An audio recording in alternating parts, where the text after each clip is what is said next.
स्काईस्क्रेपर्स, वही ऊंची ऊंची बिल्डिंग्स जो हमें आसमान तक जाती नजर आती हैं।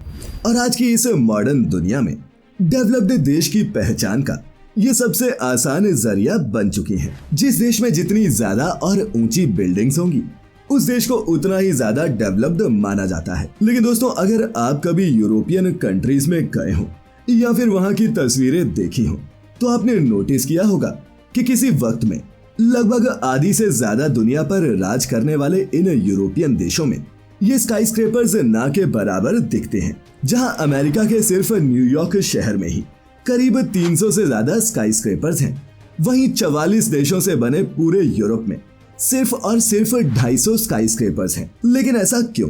क्या यूरोपियन देश ऐसी ऊंची और बड़ी बिल्डिंग्स बनाने से डरते हैं या फिर इसकी कोई और वजह है? यही जानेंगे मिलकर आज की इस वीडियो में। फैक्टिफाइड, फैक्ट्स ऑन योर फेस। तो दोस्तों, यूरोप में स्काईस्क्रेपर्स के ना होने की वजह जानने से पहले आपका ये समझना जरूरी है कि आखिर एक ऊंची इमारत को स्काईस्क्रेपर का दर्जा कब मिलता है। दरअसल एक स्काईस्क्रेपर सिर्फ एक ऊंची इमारत नहीं होती, बल्कि इस बिल्डिंग की ऊंचाई कम से कम 150 मीटर्स की होनी ही चाहिए। लेकिन सिर्फ ऊंचाई ही एक स्काईस्क्रेपर होने का क्राइटेरिया नहीं है, वरना ऐसे तो आईफिल टावर जिसकी हाइट 325 मीटर्स है उसे भी एक स्काईस्क्रेपर कहा जा सकता था। लेकिन ऐसा नहीं है, क्योंकि स्काईस्क्रेपर होने की दूसरी शर्त यह है कि उसका 50% से ज्यादा हिस्सा लोगों के रहने लायक होना चाहिए, चाहे वो कोई ऑफिस बिल्डिंग हो या फिर रेजिडेंशियल। दोस्तों, यूरोप में ज्यादा स्काईस्क्रेपर्स के न होने की वजह को समझने के लिए हमें 16th सेंचुरी में जाना होगा, जब अमेरिका में सिर्फ कबीलों और आदिवासियों का राज था। वहीं दूसरी तरफ यूरोप के कई देश डेवलपमेंट की राह पर काफी आगे निकल चुके थे। आपको जानकारी के लिए बता दूं कि सैकड़ों सालों तक यूरोप में मोनार्की थी।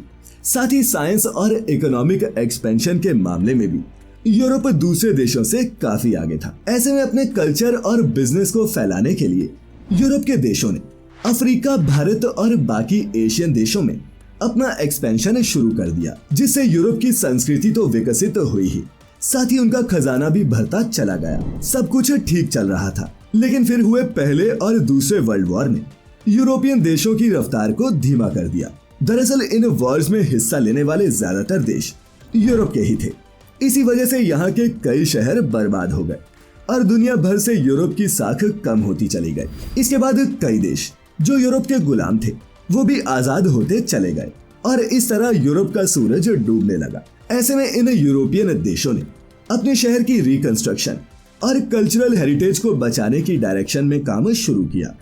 प्लान बनाया गया कि पुरानी ऐतिहासिक बिल्डिंग्स को फिर से अपने पुराने रूप में ही खड़ा किया जाएगा। साथ ही जो इमारतें पूरी तरह से टूट चुकी थी उनकी जगह भी पहले के यूरोपियन आर्किटेक्चर वाली इमारतें ही बनाई गई। और दोस्तों, अगर मैं ये कहूं कि अपने गौरवपूर्ण इतिहास के कारण यूरोप पहले से ही इतना विकसित था कि वहां पर नए डिजाइन के ये स्काईस्क्रेपर्स बनाने की जरूरत ही नहीं पड़ी, तो इसमें कुछ गलत नहीं होगा। और वर्ल्ड वॉर के दशकों बाद भी यूरोप में इतने स्काईस्क्रेपर्स का न बनना यहाँ के लोगों का संस्कृति के प्रति लगाव ही है। जहाँ अमेरिका जैसे देशों की खुद की कोई कल्चरल हिस्ट्री नहीं है, वहीं यूरोप अपनी महान कहे जाने वाली संस्कृति के बोझ के नीचे दबा हुआ है। अमेरिका और बाकी की कैपिटलिस्टिक सोसाइटीज में स्काईस्क्रेपर्स की सफलता का राज है उनका पूंजीवादी रवैया, जो पैसे और विकास को प्राथमिकता देता है। लेकिन यूरोप इस मामले में बाकी की दुनिया से अलग है। यहाँ कुछ ऐसी बिल्डिंग्स हैं जो हजारों सालों पहले बनी थी और जिनकी दीवारें आज भी चीख चीख कर लोगों को उस वक्त की याद दिलाती हैं। यहाँ कई बड़ी बड़ी चर्च, यूनिवर्सिटीज और लाइब्रेरीज हैं, जहाँ न्यूटन, कार्ल मार्क्स, अरस्तु और सुकरात जैसे महान लोगों ने कभी पैर रखे थे। इसके अलावा कई बड़े बड़े राजमहल और ऐतिहासिक इमारतें भी यहाँ की कल्चरल हेरिटेज का हिस्सा है, जिस वजह से जब भी यहाँ पर स्काईस्क्रेपर्स बनाने की बात आती है तो यहाँ की जनता में काफी गुस्सा देखने को मिलता है। यूरोप के कई शहरों में ये डर लगातार बना रहता है कि अगर बड़ी बड़ी बिल्डिंग्स बन जाएंगी तो उनके शहरों की आइकॉनिक बिल्डिंग्स जैसे आईफिल टावर और सिस्टीन चैपल ढक न जाए। साथ ही एशिया की तरह गरीब और पिछड़ा न होने की वजह से यूरोप पर अपनी संस्कृति को पूरी तरह से नष्ट करके अमेरिका के रास्ते पर चलने का कोई खास दबाव नहीं है जो वहाँ के लोगों के इस विरोध को एक जायज मांग के रूप में प्रदर्शित करता है। इसीलिए यूरोप के कई देशों ने अपने यहाँ या तो स्काई स्क्रेपर्स बनाने पर ही रोक लगा दी या फिर नियमों को इतना सख्त कर दिया कि कोई चाहकर भी इन गगनचुंबी इमारतों को नहीं बना सकता। लेकिन दोस्तों ऐसा भी नहीं है कि दुनिया के साथ साथ यूरोप बदल नहीं रहा। अब आप फ्रांस को ही देख लीजिए जो यूरोप में होते हुए भी कई स्काई स्क्रेपर्स बना चुका है। वहीं लंदन ने भी एक अलग स्ट्रेटजी अपनाते हुए कुछ इस तरह की बिल्डिंग्स को बनाने की परमिशन जारी की है जो शहर के अहम हिस्सों को न ढकती हो। तो क्या हम ये कह सकते हैं कि आने वाले दिनों में यूरोप में हमें और ज्यादा स्काई स्क्रेपर्स देखने को मिलेंगे? तो इसका जवाब हाँ और ना दोनों ही है।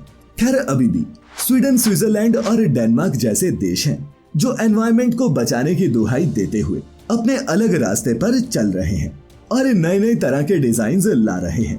वैसे बीते कुछ सालों में पूरी दुनिया में स्काई स्क्रेपर्स बनाने के क्रेज में कमी भी आई है और इसकी सबसे बड़ी वजह यही है कि इस तरह की बिल्डिंग्स को बनाने से एनवायरनमेंट को बहुत नुकसान पहुंचता है। साथ ही स्काई स्क्रेपर्स ज्यादा बनाने से हवा का फ्लो आगे की बजाय जमीन की तरफ होता है और तेज हवा के मौसम में छोटे तूफान जैसे हालात बन जाते हैं। साथ ही इन्हें पैसे की बर्बादी भी समझा जा रहा है क्योंकि ऊंची इमारतें बनाने में बेहिसाब पैसा लगता है। साथ ही कई नियमों को ताक पर रखा जाता है जिस वजह से इन बिल्डिंग्स के गिरने का खतरा बढ़ जाता है। वैसे दोस्तों हमारे पड़ोसी देश चीन ने भी अपने देश में स्काई स्क्रेपर्स की हाइट 500 मीटर तक सीमित कर दी है। वहीं बाली और इंडोनेशिया में भी स्काई स्क्रेपर्स को लेकर पाबंदियां लागू हैं। खैर दोस्तों आपको क्या लगता है, क्या यूरोप के शहरों में भी आने वाले वक्त में ये बड़े बड़े ऊंचे स्काई स्क्रेपर्स देखने को मिलेंगे या फिर दुनिया में जो स्काई स्क्रेपर्स हमें आज नजर आ रहे हैं वो भी आने वाले वक्त में गायब हो जाएंगे? अपनी राय नीचे कमेंट्स में जरूर लिखें और आज की ये वीडियो अगर अच्छी लगी हो तो इसे लाइक और शेयर जरूर करें। मैं लेकर आता रहूंगा ऐसी ही इंटरेस्टिंग और इंफॉर्मेटिव वीडियोस। तब तक अपना अपने चहेतों का ख्याल रखें, खुश रहें और वीडियो पूरी देखने के लिए आपका बहुत बहुत शुक्रिया।